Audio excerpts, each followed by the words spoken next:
Investigators would learn Tay-K and others picked up the photographer for a photo shoot at a local mall. While in the vehicle, Tay-K and one of the other suspects pulled out guns, pistol whipped Mark, and took his backpack containing his equipment. Mark was forced out of the car, tried to get back in, and desperately jumped on the hood. That's when Tay-K leaned out of the window and shot him dead. Damn. 2 months later, on June 30th, 2017.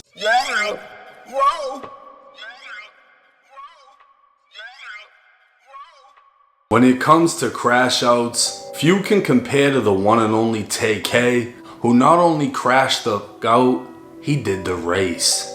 Just recently, the 24-year-old was sentenced to forever. Well, not literally, but by the time he's eligible for parole, he'll either be dead or close to it. Man, and in this video, we're going to break down Tay-K's infamous case, along with the series of unfortunate events that left a 16-year-old in a cell responsible for 2 murders. Kevin Beverly, who went by the name KD, was a Compton Crip, while Jolena McIntyre, who went by the name Nina, was a Long Beach Crip. The two would meet in high school in the early 90s, and in the year 2000 would have a baby named Taymor McIntyre, who would later be known as Tay-K. His father would wind up in prison, while his mother was in and out of jail struggling with addiction. Tay-K would grow up in and out of foster care, where he'd suffer abuse along with his siblings. He'd be returned to his mother, only to be taken away again as she went back to jail.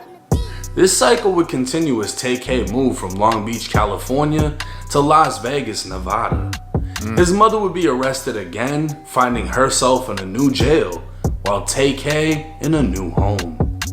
It wasn't until his father's release from prison that his father would move the family down to Arlington, Texas.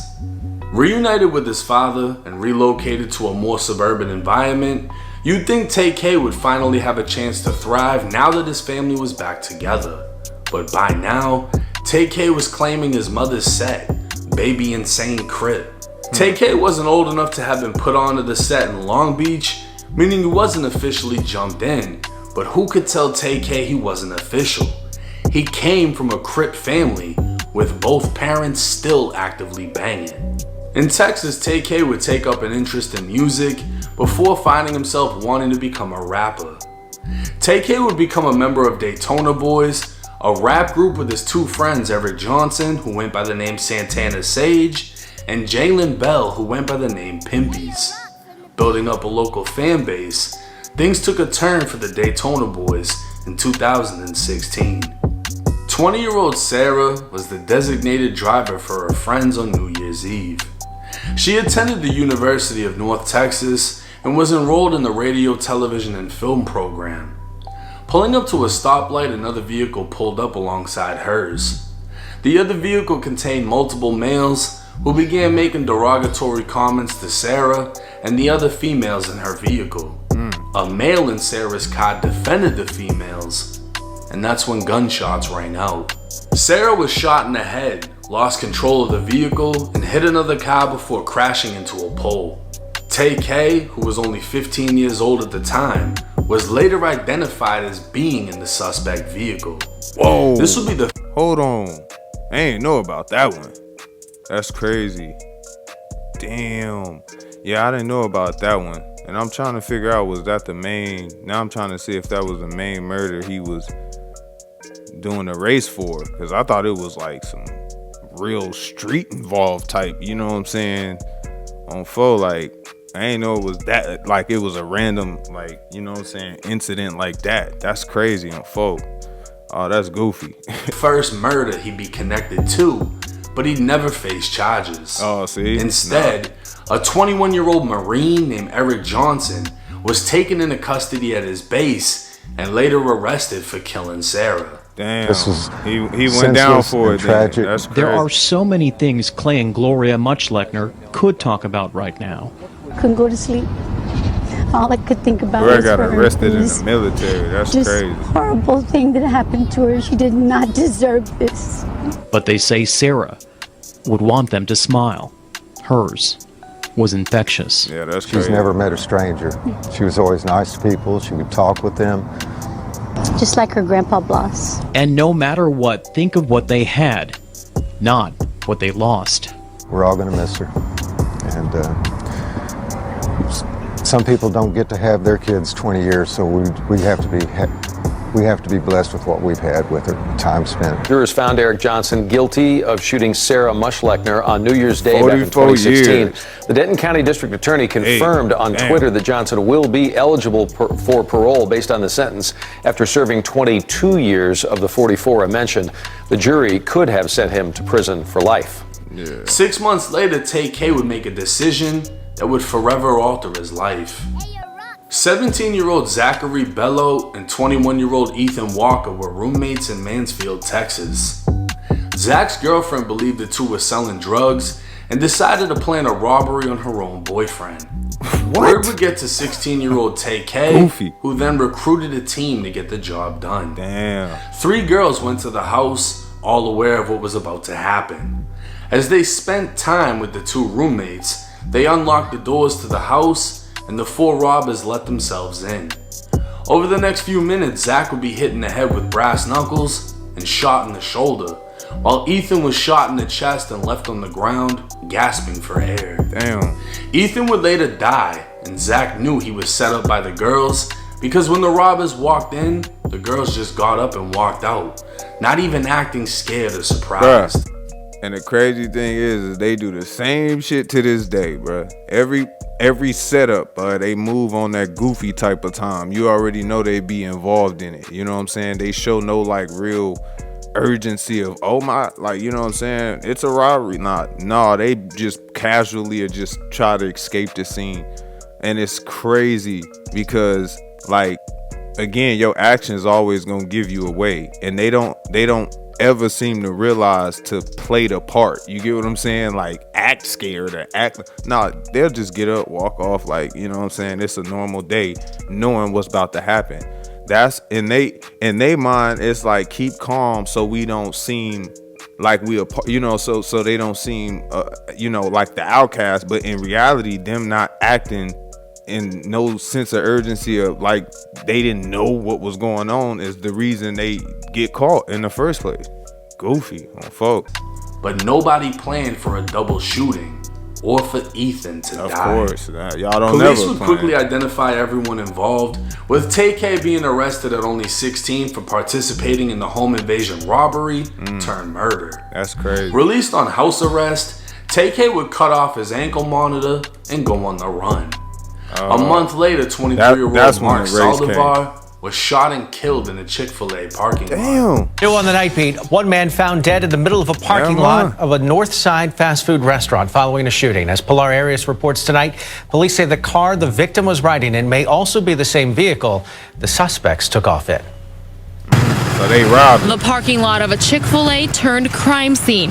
The restaurant closed for business like it usually is on Sundays. But that didn't stop witnesses and spectators from gathering to figure out what happened at the lot just across from North Star Mall early this evening. So this is a shopping center. There were quite a few people out here, and you know, the car drove through like everybody else, and as soon as they heard the noise, they all started looking. Police now trying to find out how this all happened. Their sights set on a black 4-door car. They say the victim was riding in the car along with several other people police are now looking for. They had pulled in here just before 5:30. As far as investigators know at this point, the man was shot outside the vehicle, but they don't know what made him want to get out. Investigators would learn Tay-K and others picked up the photographer for a photo shoot at a local mall. While in the vehicle, Tay-K and one of the other suspects pulled out guns, pistol whipped Mark, and took his backpack containing his equipment. Mark was forced out of the car, tried to get back in, and desperately jumped on the hood. That's when Tay-K leaned out of the window and shot him dead. Damn. 2 months later, on June 30th, straight 2017, Tay-K would drop his infamous song, The Race, and that same day, he'd be captured by U.S. Marshals in New Jersey.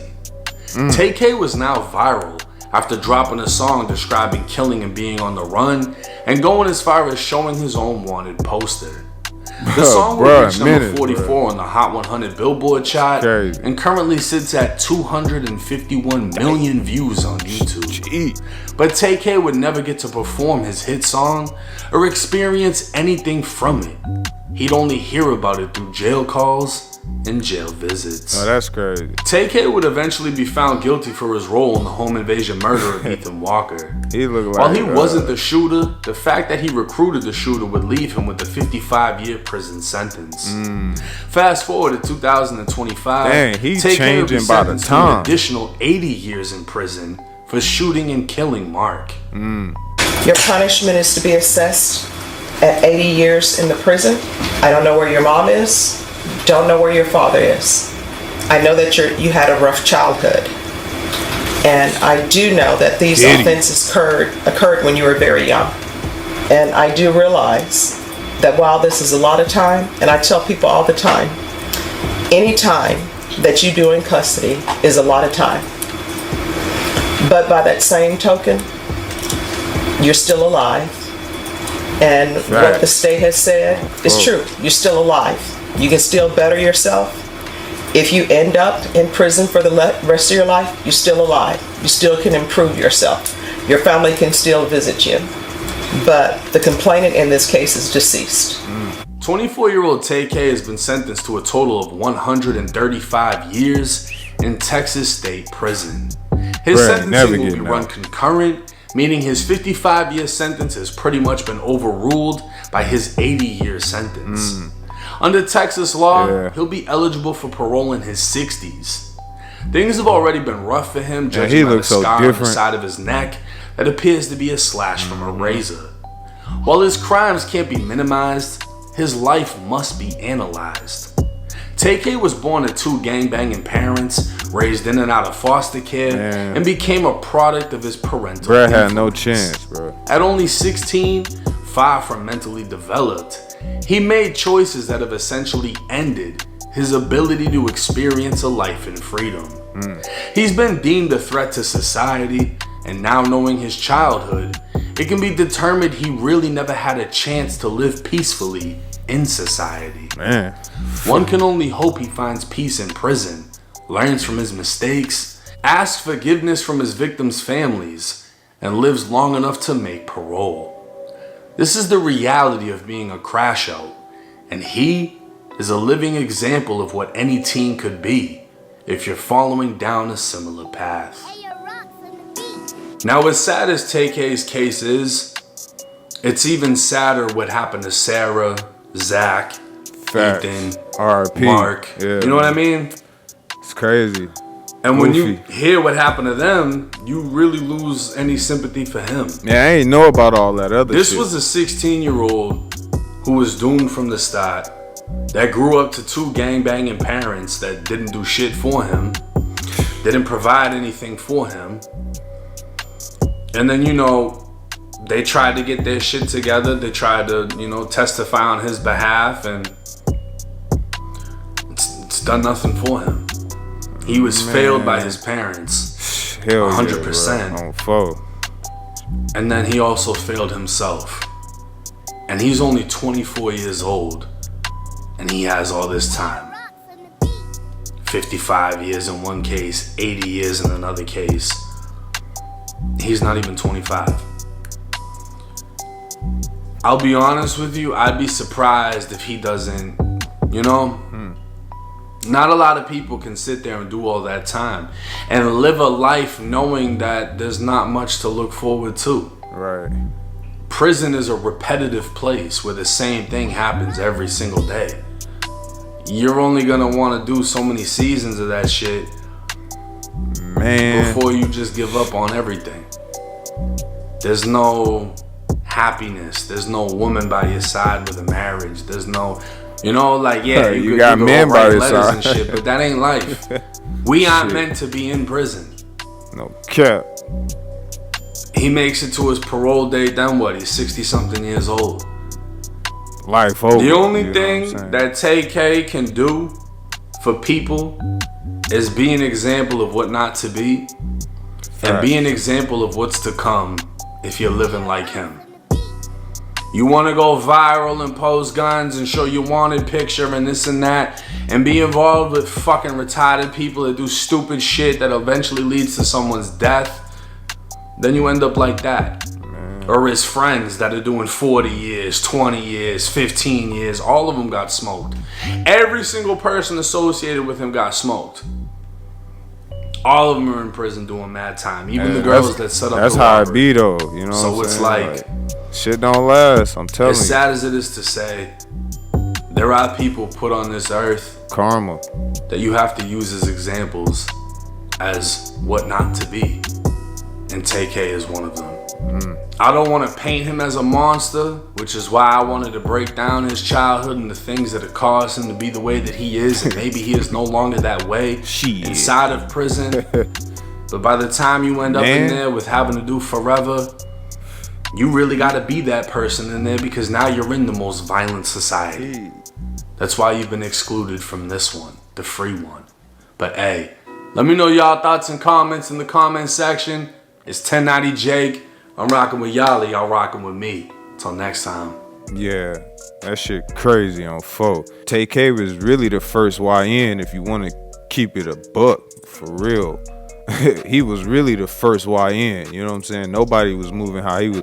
Like I said, I wasn't even aware of all the other murders. And I think, if I'm not mistaken, about a year ago, actually, when I started this page, I think I did a whole different type of reaction on Tay-K, if I'm not mistaken. But if it covered all that in there, I damn sure don't remember. Like I said, that was about a year ago I did. It was a different type of take, but damn, I'm just looking like, I mean, let's keep it real. He really had no chance. I mean, his parents failed him from the jump, from the beginning. His parents failed him. You know what I'm saying? Like, you born into a Crip society. I mean, you look at the photos of his, of his parents, and you could see, I mean, where was the structure? What was the guidance? You know what I'm saying?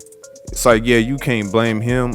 I mean, you can't blame him, but at the same time and in the same sense, and I'm using me as an example, you start to grow and you start to become your own person, and you start to make your own decisions. You get what I'm saying? So even with your circumstances, so it ain't to say that at some point he couldn't change what he was doing, or, you know what I'm saying, learn from one mistake. Like, bro just kept going. He was on some menace to society type shit for real, because like I said, them mentioning all the other, it's like, how can you have sympathy for him?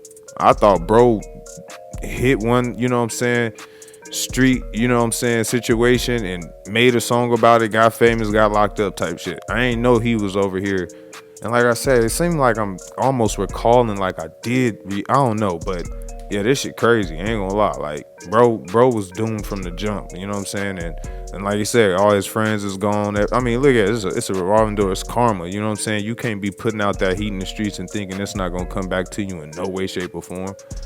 Bro in prison, you know, aging and obviously getting into some confrontations as well. I remember seeing the clip where something had happened, and obviously he ain't snitching, he 10 toes, because when every time they ask him about a situation, he acts as if, you know what I'm saying, you know the code, you already know how that go, which, hey, salute that, you know what I mean? It is what it is, you know what I'm saying? It's his situation, but man, it's goofy, bro. Where was his parole officer? What type of, I don't know. I'm trying to figure out was he even able to do so much when you think about it, man. I'm just looking like, you know, even looking how I was racking up. I'm just like, what was your PO like? I don't know, bro. Like, it seemed like everybody around him failed him for real, like, to keep it a buck. But hey, man, y'all already know how it go, man. You play stupid games, you win stupid prizes. Peace. Yeah, whoa.